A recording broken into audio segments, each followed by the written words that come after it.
Hi everyone, I'm Tana, a real estate agent with over 11 years of experience. Today, I'm going to share the story of how my mother-in-law, Eleanor, and her entitled family tried to take everything from me after my husband Andrew's death. Life with Andrew was beautiful, until cancer knocked on our door. Our two-story suburban home was our sanctuary, a place of love and comfort. But that peace started to crumble when Eleanor began treating our home as her second residence. Tana, dear, the organic groceries you buy are so expensive.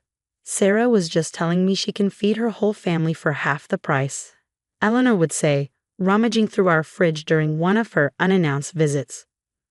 Mom, please. Tina works hard, and we can afford what we want. Andrew would defend me, though his voice grew weaker with each passing day. The chemotherapy was brutal, but not as brutal as Eleanor parading her unemployed daughter, Sarah, her husband, Tom, who claimed to be disabled, and their two kids through our home like it was their personal playground. Mommy, why can't we live in a nice house like Aunt Tina?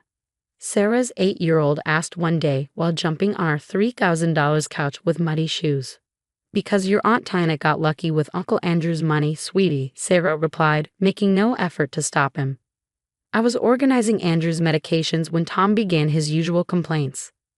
Man, these disability claims are taking forever. They just don't understand how bad my back is. Your back didn't seem to bother you when you were moving furniture for your buddy last weekend, I muttered under my breath. Things reached a boiling point when Eleanor cornered Andrew during one of his better days. Have you updated your life insurance? With Sarah struggling so much. Mother enough. Andrew's outburst startled everyone. My insurance is for Tina's security, not Sarah's pyramid schemes. Andrew's final days were peaceful, at least. He squeezed my hand one last time and said, "Don't let them walk all over you, baby. You're stronger than all of them combined." After the funeral, I found Eleanor and Sarah whispering in my kitchen. The policy must be at least $500,000, Eleanor said. Mom, she can't possibly need all that money for herself, Sarah replied. I cleared my throat. They jumped. Can I get you anything? Besides my bank account details, I asked, my voice dripping with sarcasm. They gave me a look that could curdle milk, as if I were the unreasonable one. But I kept my cool, remembering Andrew's words. Little did they know, their attempts to take over my life were just beginning. A week later, the doorbell rang incessantly. I opened it to find Eleanor, Sarah, Tom, and their kids standing there with a U-Haul truck behind them. We lost our rental, sweetie, Eleanor announced, already pushing past me with boxes. But God works in mysterious ways. Now you won't be alone in this big house. Wait, what? You can't just. Andrew would have wanted us to stick together as a family, Sarah interrupted. Her kids were already running upstairs. He always said this house was too big for just two people, Sarah added. Those weren't his words. Those were yours, Sarah, I snapped. Tana, dear, Eleanor said, grabbing my hands and faking tears. My grandchildren are practically homeless. What would Andrew say if he turned them away? Before I could respond, Tom directed movers to carry their furniture inside. We'll take the master bedroom. My back, those stairs are killer, he said. That's my bedroom, I protested. Don't be selfish, Tina, Eleanor snapped. Family helps family. Within hours, they'd taken over the house.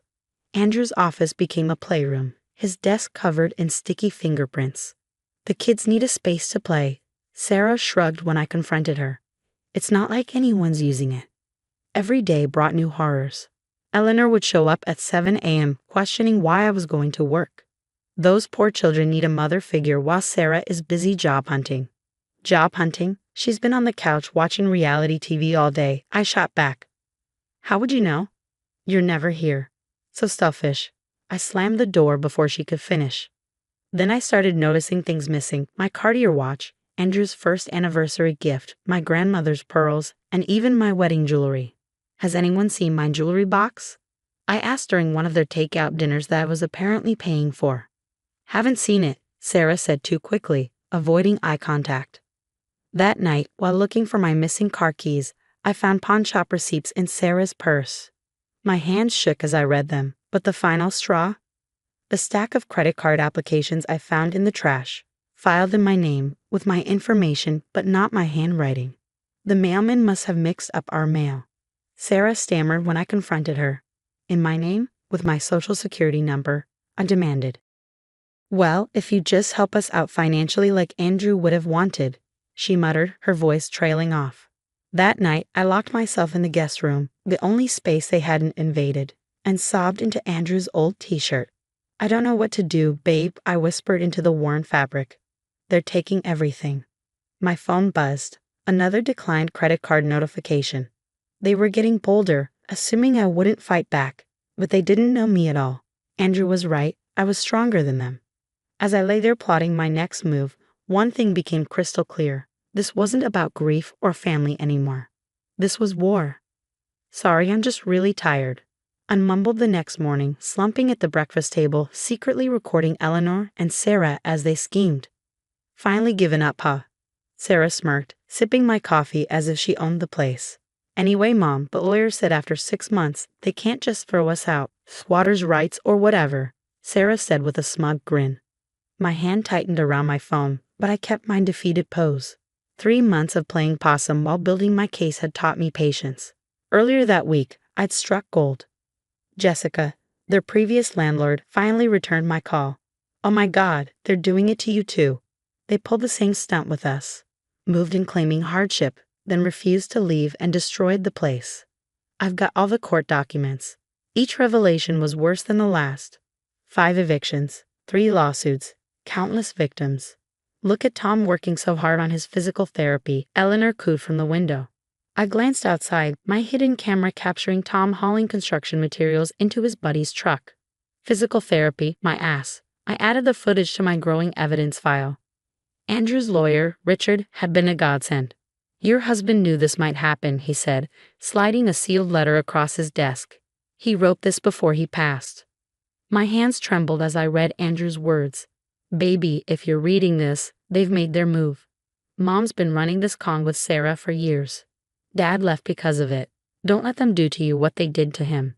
That night, I lay in the too small guest bed, listening to Sarah's kids jump on my $5,000 mattress upstairs. My phone buzzed again.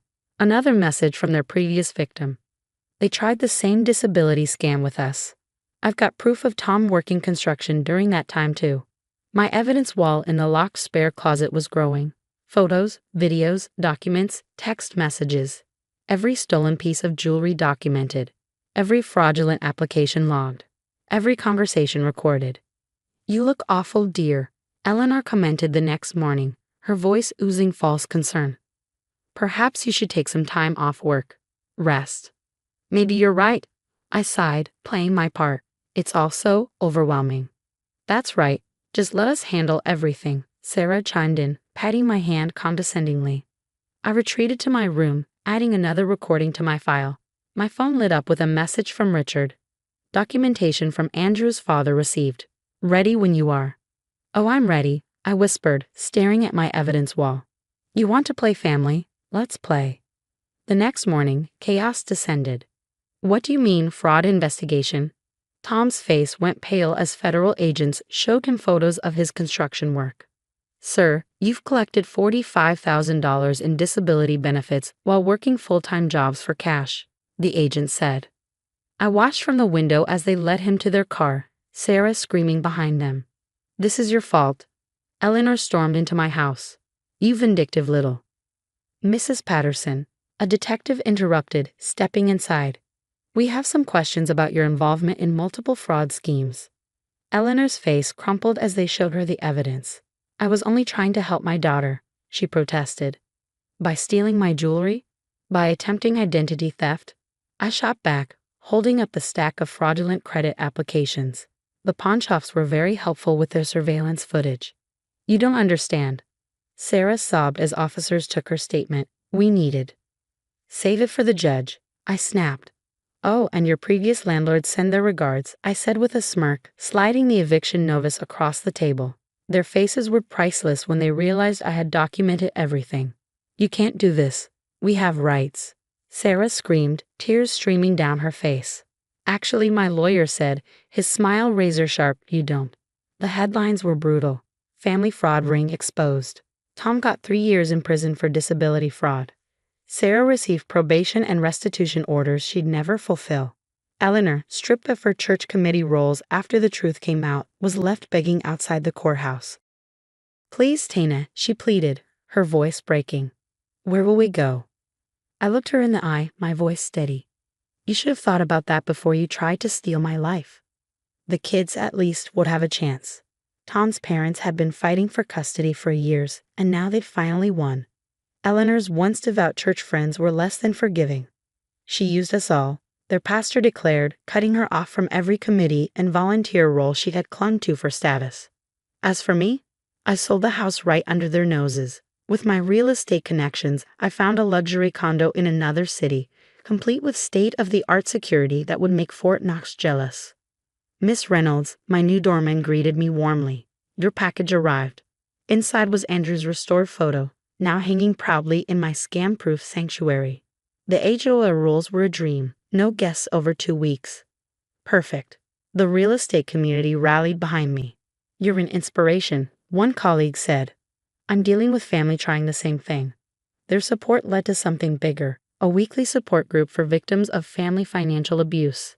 Every Tuesday, we meet to share stories, strategies, and strength.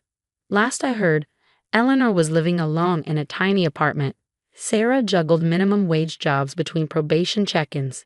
And Tom? He still had 3 years behind bars to reflect on his choices. In my new home, I stood before Andrew's photo and smiled. "You were right, babe. I was stronger than all of them combined."